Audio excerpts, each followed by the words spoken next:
Hi there, beautiful people of Clash Nation. Look!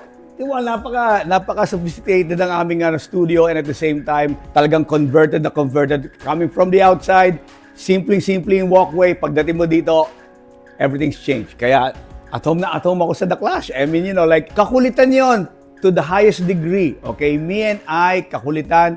And talagang na nakikita ko na nag-enjoy siya dun sa aking kanta kasi nakikita niya ako.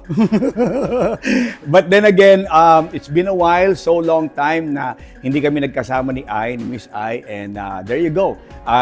We created something for you na mag-enjoy kayong lahat, the Clash Nation, and at the same time, yung ginawa namin talaga, it's for fun. And I've never done that with I before, but now we did it. Masaya ako, and talagang nag-enjoy ako. And thank you so much sa invitation, The Clash, and to the Clash Nation, maraming salamat. I really do appreciate you.